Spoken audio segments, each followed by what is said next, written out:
And contestants ஒரு ஆப்போசிட்டான ஒரு வேலையை பார்க்குற மாதிரி இது அவங்க ஒரு ட்ரிக்கா ஃபாலோ பண்ணிருக்காங்க. நம்ம சேனலோட ஃபேக் என்னன்றது தெரியல.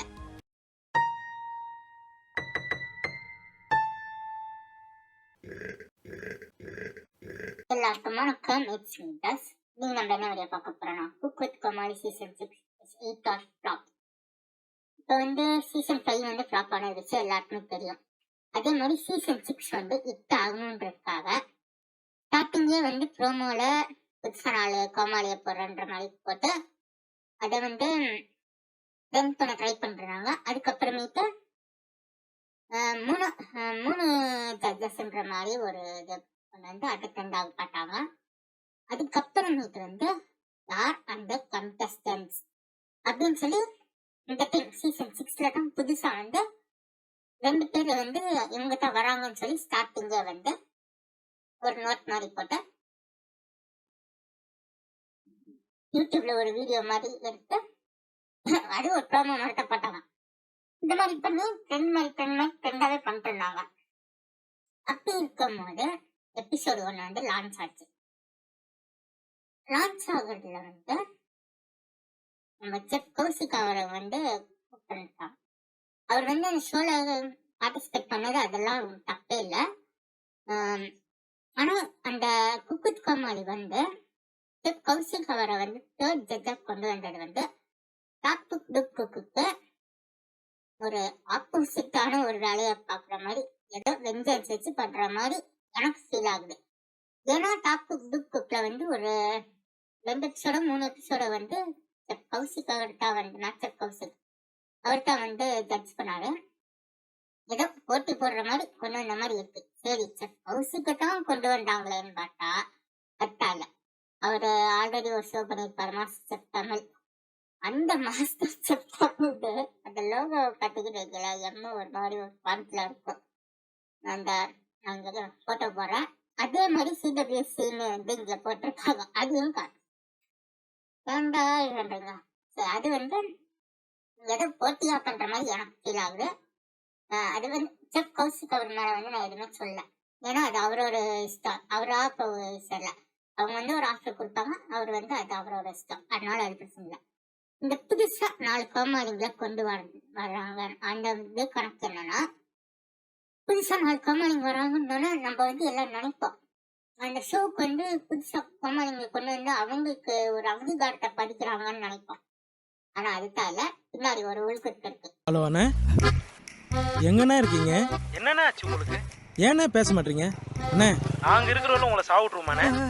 தைரியமா இருங்கண்ணே, வாயை திறந்து பேசுங்கண்ணே.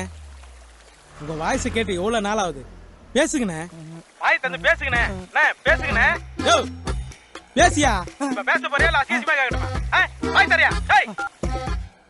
அந்த உள்குத்து என்னன்னா, போன சீசன்ல பார்த்திருப்பீங்க 4 புது கோமாளிங்க வந்திருக்காங்க. அதுக்கப்புறமேட்டு இப்ப இந்த சீசன்ல இருக்காங்களா? இல்ல, இப்போ இந்த கோமாளிங்களை வச்சு இந்த சீசன் ஓட்டுவாங்களா? அதுக்கப்புறமேட்டு அடுத்த ஷோஸ் அவங்க சேனல்ஸ்ல இருக்க ஷோஸ்லயே அவங்கள பார்ட்டிசிபேட் பண்ண வச்சு அதுக்கப்புறமே பிக் பாஸ் கிளார விடுவாங்க. பிக் பாஸ் கிளார் முடிஞ்சதுக்கு அப்புறமே திரும்பி குக் கோமாளி வரும். புதுசு 4 கோமாளியா இருப்பாங்க. அந்த சுத்தா செத்தா ரிப்பீட். இதேதான் புது கோமாளியா இருப்பாங்க. எல்லா சொல்லியும் கலந்து இருப்பாங்க. பிக் பாஸ் கிளார் இறக்குவாங்க. ரிப்பீட். நீ அப்படி வரியா? இது அவங்க ஒரு ட்ரிக்கா ஃபாலோ பண்ணிட்டு இருக்காங்க. இந்த இதனால புதுசா 4 கோமாளிங்க இருக்காங்க. இது பழைய கோமாளி வச்சு செய்யலாமேன்னு கேட்டா முடியாது. ஏன்னா பழைய கோமாளிங்கன்றது ஒரு அங்கீகாரத்தை பிடிச்சிருக்காங்க. குக் வித் கோமாளினாலே அவங்க தான்ற மாதிரி. அதனால அந்த பழைய கோமாளிங்களை வச்சுதான் ஆகுவாங்க. இதுல உங்களுக்கு ப்ரோமோல மேக்சிமம் என்ன காமிப்பாங்க, ஸ்டார்டிங் ஸ்டேஜஸ்ல பழைய கோமாளிஸ் பண்ற காமெடிஸை தான் ஸ்டார்டிங் ஸ்டேஜ்ல ப்ரோமோஸா போடுவாங்க. முழுக்க மேக்சிமம் இந்த புதுசா வந்த கோமாளிங்க அவங்கள தான் கான்சென்ட்ரேட் பண்ணி அவங்கள தான் ஃபோக்கஸ் பண்ணுவாங்க. ஏன்னா அப்பதான் டர்ன் பண்ணி அந்த இது ஷோஸ் எல்லாம் கலந்து கேட்க முடியும். அதனால பழைய கோமாளிங்களை வச்சு பண்ண முடியுமான வாய்ப்பே இல்லை. அந்த கோமாளி இருக்கிறதுனால தான் அந்த ஷோ ஓடுது. இப்படி பார்க்கும்போது ஷோ இப்படித்தான் ஓடுதுன்ற போது போன சீசன்ல வந்து இதே மாதிரி ஸ்டார்டிங் பண்ணாங்க. ஸ்டார்டிங் வந்து ஃபர்ஸ்ட் எபிசோடே வந்து பயங்கர கிராண்டா இருந்துச்சு. அதே மாதிரி இப்பவும் கிராண்டா பண்ணாங்க. பட் வந்து அதுக்கும் இதுக்கும் இருக்க வித்தியாசம் என்னன்னா, போன சீசன்ல வந்து ஸ்டார்டிங் ஃபர்ஸ்ட் எபிசோட்ல பயங்கர இரிட்டேஷன்ஸ் நிறைய இருந்துச்சு. நிறைய பேர் வந்து இரிட்டேட் பண்ற மாதிரி பேசுறது. நம்ம ஷோ பாக்குறதே வந்து காமெடி பர்பஸ்க்காக தான் பாக்குறோம். காமெடி ஸ்ட்ரெஸ் பஸ்டர் அந்த ஒரு விஷயத்துக்காக தான் நம்ம அந்த ஷோ பாக்குறோம். ஆனா அவங்க வந்து இரிட்டேட் பண்ற மாதிரி நிறைய பேர் ஆன் பண்ணாங்க. அப்படி பார்க்கும்போது இந்த சீசன்ல வந்து கொஞ்சம் இரிட்டேஷன் கம்மியா தான் இருந்துச்சு. பிளஸ் இது வந்து ஃபர்ஸ்ட் யார் அந்த நியூ கண்டஸ்டன்ஸ்ன்னு போடும்போது நான் வந்து ஒரு கெஸ் ஒன்று வச்சிருந்தேன், யார் வந்து வரலான்ட்டு. அப்படின்னு கெஸ் எப்படி பண்ணோம்னா, சீசன் 5ல வந்து எப்படி கண்டஸ்டன்ஸை எடுத்தாங்கன்னு பார்த்து நான் வந்து எடுத்து பார்க்கணும். நான் வந்து இவங்க தான் வருவாங்கன்னு டோட்டலா கெஸ் பண்ணல. பட் கெஸ் என்ன பண்ணேன்னா, ரீசன்ட் டைம்ல வந்து யாராவது ட்ரெண்ட் ஆயிருப்பாங்க, அவங்கள வந்து கன்ஃபார்மா உள்ள போடுவாங்கன்னு நினைச்சிருந்தேன். அதே மாதிரி கர்ஜா கருப்ப சார் வந்து போட்டிருந்தாங்க. அவர் ரீசெண்ட் டைம்ல இப்பதான் ஏதோ ஒரு பர்சனல் ப்ராப்ளம், அது என்னன்னு பார்க்கலாம், அந்த விஷயத்துக்கு ட்ரெண்ட் ஆறாங்க. அதுக்கப்புறம் எனக்கு ஒரு டவுட் இருந்துச்சு, இப்ப அது ட்ரெண்ட் ஆகுறதுக்கு ட்ரெண்ட் ஆகிட்டு இங்க வந்தாரா, இல்ல இதுல வந்து ட்ரெண்ட் ஆகுறதுக்கு பதிலா அதுல ட்ரெண்ட் பண்ணிட்டு இங்க வரலாமான்னு சொல்லிட்டு பிளான் பண்ணாங்க. அது டவுட்டு தான்.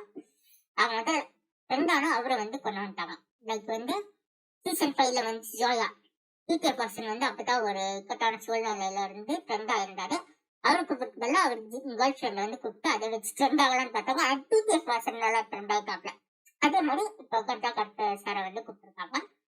அடுத்தபடியா பாத்தீங்கன்னா வந்து சீசன் 5ல இர்ஃபான் வந்து ஒரு சோசியல் மீடியா ஆக்டிவிஸ்ட் சொல்ல முடியாது, சோசியல் மீடியா இன்ஃபுளுசர். அந்த மாதிரி இப்ப வந்து யாரும் அவங்க ஒருத்தவங்க வந்திருக்காங்க, அவங்க பேர்ல போட்டோ மட்டும் போடுறேன். அவங்களுக்கு நான் தெரியல, சோசியல் மீடியா இன்ஃபுளுசர் தான் நான் நினைக்கிறேன். அவங்க போட்டோ பில்டப் அப்படிதான் இருந்துச்சு. இந்த மாதிரி காஸ்டிங் வந்து சிமிலர் டு சீசன் 5 அதே மாதிரி தான் இருக்குது. பட் சீசன் 5 வேற சீசன் 6ல வந்து இரிட்டேஷன் லெவல் வந்து கொஞ்சம் கம்மியா தான் இருந்துச்சு. இன்னும் சீசன் 5ல புதுசா அந்த கோமாளிங்க கூட லைட்டா இரிட்டேட் பண்ணிருந்தாங்க. ஆனா இந்த டைம் வந்து சீசன் 6ல அவ்வளவு இரிட்டேஷன் இல்ல. கண்டஸ்டன்ஸும் கொஞ்சம் கோஆபரேட் பண்ற மாதிரி இருக்கு. அந்த விஷயத்துல கொஞ்சம் நல்லது. நான் குறை சொல்றேன்னு சொல்லிக்காதீங்க, ஏன்னா இந்த குக்குத் கோமாளி வந்து எல்லாருக்குமே பிடிச்ச ஷோ. காமெடியா இருந்தா தான் நமக்கு காமெடி தான் தேவை, அதுதான் சொல்றேன். இதுல வந்து போன சீசன்ல வந்து நிறைய ஸ்கிரிப்டர் அந்த மாதிரி இருந்துச்சு. இந்த சீசன்ல ஸ்டார்டிங் வந்து ஸ்கிரிப்டர் வந்து ஆரம்பிச்சாங்க. எப்படி சொல்றேன்னா, டாலின்ற ஒரு டாலியோ அவங்க கோமாளி அவங்க வந்தாங்க. வந்தபோது லைக் ஸ்டார்டிங் பேசும்போதெல்லாம் வந்து லைக் நல்லா இருந்துச்சு, எக்ஸலண்டான இது தான். பட் போகும்போது எதுக்கு பயம்ன்றன்னு சொல்லும் போது ஒரு டைலாக் ஆரம்பிச்சாங்க. அப்படி ஆரம்பிச்ச போது புகழ் ஒரு ஜல்லுக்கு பயம், தங்கமுத்தோட காமெடிக்கு பயம்னு மட்டும் எனக்கு டவுட் இருந்துச்சு. அப்புறம் அது வந்து ஒரு மாதிரி ஸ்கிரிப்டட்ன்ற மாதிரி ஒரு ஃபீல் வந்துச்சு. அதுக்கப்புறம் சௌந்தர்யா அவங்க வந்து ஒரு தூக்கணும்னு பார்த்தா வர வேண்டிய கோமாளி அதனால தான் இருந்துச்சு. அவங்க வந்து கொடுக்கும் போது அது வந்து ஒரு ஸ்கிரிப்ட் மட்டும் ஃபீல் ஆச்சு. பிளஸ் வந்து சௌந்தர்யா அவங்க வந்து நல்லா பண்றாங்க. பட் அவங்க கோமாளி வந்து நான் குக்காட்டம் வந்து நான் குக்கு அந்த மாதிரி சொல்றது வந்து ஒரு லைட்டா ஒரு 5 to 6% வந்து எக்ஸ்ட்ராவா இருக்க மாதிரி எனக்கு லைட்டா ஃபீல் ஆகுது. கொஞ்சம் அந்த 5 to 6% எக்ஸ்ட்ரா பண்ணாம கொஞ்சம் டிஃப்ரெண்டா வேற ஏதாவது ட்ரை பண்ணலாம் கொஞ்சம். ஏன்னா இன்னைக்கு காமெடியா இருந்துச்சுன்னா இன்னும் சூப்பரா இருக்கும். பட் சௌந்தர்யா அவங்க பர்ஃபார்மன்ஸ் எக்ஸலண்டா தான் இருந்துச்சு. மற்ற காமெடிங்க எல்லாத்துக்குமே நல்லா தான் பர்ஃபார்ம் பண்ணிருந்தாங்க. அந்த இவரு பேர் மரம்கிட்ட விட்டுருங்க, அவரும் நல்லா மொத்தம் எல்லா காமெடியும் சூப்பரா பண்ணிருந்தாங்கப்பா. சௌந்தர்யாவும் நல்லா பண்ணாங்க. அந்த 5 to 6% வந்து எக்ஸ்ட்ரா பண்ணது வந்து கொஞ்சம் கம்மி பண்ணிட்டா வந்து இன்னும் பெட்டரா இருக்கும். இது மட்டும் பிளஸ் இந்த டைம் ஸ்டார்டிங்கே கொஞ்சம் ஓவர் கிரியேட்டிவிட்டியா பண்ணிட்ட மாதிரி தெரியுது. போக போக என்ன பண்ணுவாங்கன்னு தெரியல.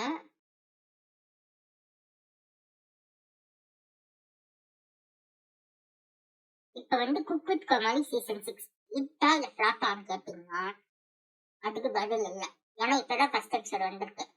ஏன்னா ஃபர்ஸ்ட் எபிசோட்ல வந்து இரிட்டேஷன் கம்மியா தான் இருக்கு. அதனால இன்னும் ஒரு 4-5 எபிசோட்ஸ் போனா தான் எனக்கு தெரியும் அது பார்த்து அதுல கொஞ்சம் இன்ஃபர்மேஷன்ஸ் ஏதாவது வந்துச்சுன்னா தான் சொல்ல முடியும். இதுல பிளஸ் ஆங்கர்ஸ் வேற லைக் பிரியங்கா அவங்க வந்து வெளில போயிட்டாங்க. மாக்காப்பா ஆனந்த் அவர்கள் வெளில போற மாதிரி கூகுள்ல போட்டுருந்துச்சு. என்னன்னு தெரியல. கவர்மெண்ட் அவர்கள் போட்டிருந்தாங்க. என்னன்னு தெரியல. இந்த கூகுள்ல தான் போட்டிருந்தாங்க. அது ஒரு தெரியல. ஏன்னா இந்த டெலிவிஷன் சேனலை வந்து நான் ஃபாலோ பண்ணது இல்லை. ஆங்கர்ஸ்லாம் இருக்கவும் நம்ம சேனலோட சேர்த்து என்னன்றது தெரியல. இந்த ஷோ வந்து ஓடிச்சுன்னா ஓகே, இல்லைன்னா ஆளுன்னு தான் நினைக்கிறேன். ஏன்னா நிறைய பப்ளிக் ரிவ்யூஸ் எல்லாம் ஃபர்ஸ்ட்லேயே வந்துட்டு செய்யும் செஞ்சுட்டு இருந்தாங்க.